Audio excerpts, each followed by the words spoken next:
We don't make that distinction like You don't make a distinction even. No, because what you're getting into there is just this historianism. We're not historians. Historians will make that kind of Okay, claim, I'm asking you. I'm asking you. Yeah. I'm not asking the Nestorius. Okay, Yeah? But I mean, we're describing I'm asking. historianism. We're describing No, historianism. I'm not describing Nestorianism. I'm asking you, okay? In your understanding of the hypostatic union, in your understanding of the incarnation, in your understanding of the Trinity and Christological process, I'm asking a question. If I were to point at that Jesus, who am I pointing at? Jesus, the person Jesus. The person. Beautiful. Like if I point Okay. at you, am I pointing at human nature or am I pointing at Muhammad Hijab? If I point at you, I'm All pointing at your human nature listen, or Muhammad Hijab? I'm saying that your point. There's same only logic. no. It's not the same logic. I am saying there's no contradiction between the human nature and Muhammad Hijab. There's only the human nature with Muhammad Hijab. Yeah. Do you understand? I know some people think I'm a meta-human.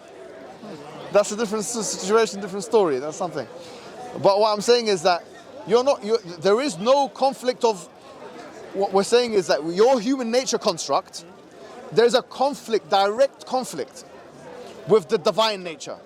You can't be all powerful and not all powerful at the same time. Do you understand this point? It depends. Not in the same way, yeah. But remember, they're essentially differently. So like, so of course we agree that God can't die, right? God can't die, right? In his divine. Do you believe nature, Jesus is one person or two people? Of course, one person. One person. Of course, yeah. Oh, beautiful. Yeah? Yeah, I mean, that's excellent. This whole time. Excellent. Yeah. Okay. Jesus Christ is one person. Yeah. Yet, he has two natures which have contradictory attributes. Do you accept this proposition? Yeah, sure. Beautiful. That's all I wanted you. Live with that, please. Live with that, because that's what's going to take you to the hellfire. I'm being honest with you. Because the fact that you can, that will take you to the hellfire. I use the word paradoxical. No, it's not paradoxical. You've said it yourself. You have just now challenged logic fully. You've said F you to logic. You put the middle finger to logic. If I use the same reasoning that you've just used with theology in architecture or engineering or anything else, nothing. If I said to you, listen, go on a plane. Do you see that plane there? Can you see it? Yeah. Can you see it's got that flashing red light? Now, before you go on that plane, I'm going to use your same principles of enduring contradictions in the geometric process. Let's endure it. So when now the architects are putting together, let me just finish. When the architects are putting together the engine for the plane, they'll use contradictory calculations, yeah, and so on. They don't mind that. They're okay with that. Okay, get on that plane. Let's see what it does with you. And if you fly the plane and then it's just there's a crash straight away, I'm going to say you're a fool. We've already told you that this is a death trap, and you've gone into it. No, I'm being serious. Honest, genuinely, bro. Honestly, with all due respect, you've accepted. Just allow me. Let me just finish the train of thought. All I want us to do is be fair and honest, Aki. Yeah, you're a good man. I like you. You don't know me.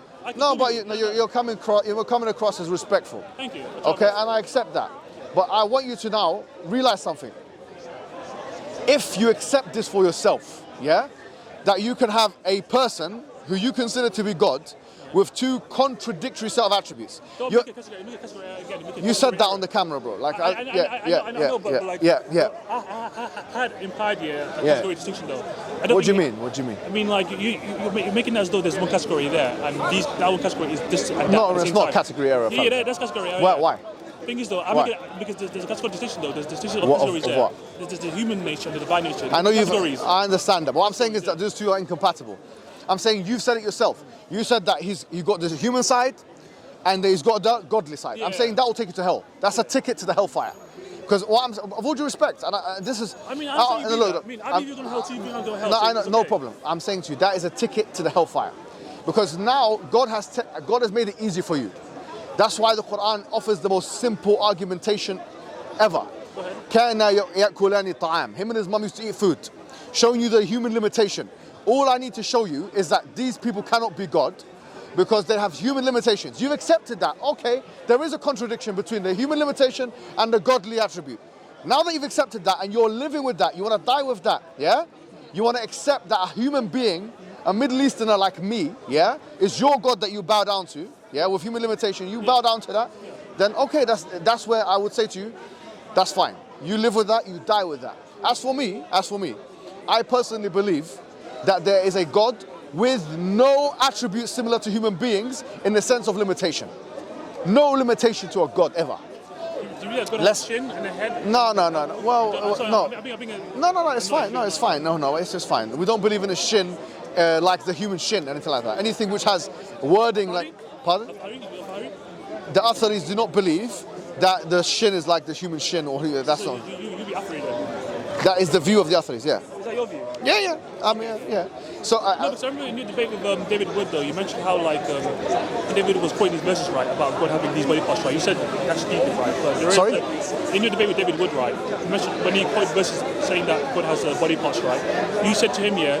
I can't remember what I said. Get a transcript. But what I'm telling you right now is that the view of all of the Sunni Muslims, whether they're Athari or whether they consider Ash'ari or Maturidi or whatever, no one believes that God has a human body parts. Even Taymiyyah? Even Ibn Taymiyyah himself, who wrote that in his books very clearly.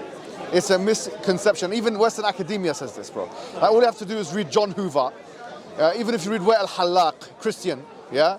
Even if you read, John Hoover's he's an atheist for all I know, yeah? And so on. These individuals who write about him, they acknowledge that about him. So it's a misconception. What I'm saying to you now is clear. We do not believe in a God with limitations like that.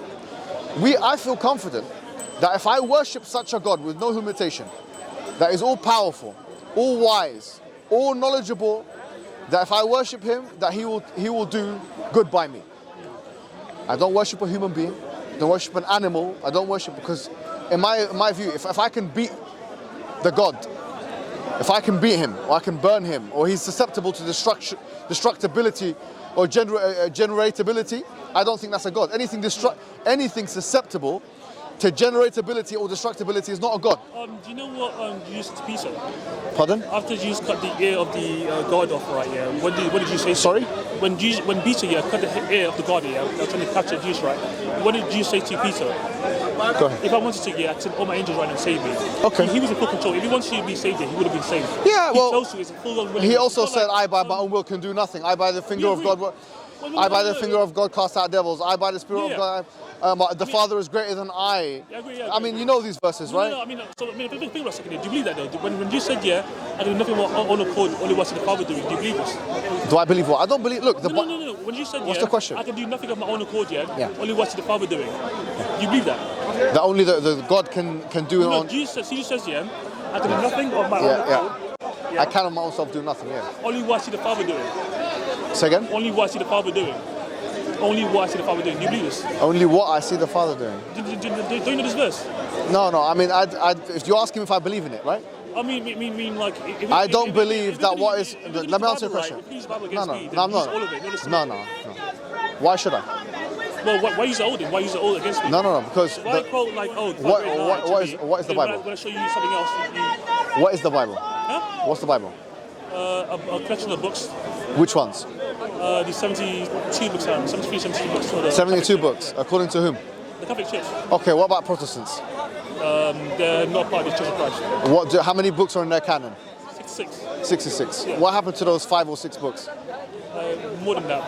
What is it? Yeah. 6 books, yeah? Oh, that's the thing though. So Protestants, they have no authority to tell them the canon. We do. Oh, okay, great. For them, it's purely just like 66. what they feel like. So what happens to those 6? Do you believe that those 6 books are part of the canon, and those Protestants don't believe in that, right? Yeah. Excellent. So who got to decide what's in the canon and what's not in the canon? The Church of Christ, the church. Which church? Which meeting? The one that. Which council? So the canon was closed at Florence for the year, but I think it's in the 15th century. But Council of Florence, they canon the Bible. The New Testament canon was decided well before that. Who decided? What council was it? I don't think so. I think Carthage, maybe Carthage. I think. There was no council. So. How the New Testament was decided, the stronger opinion is that was Athanasius, okay?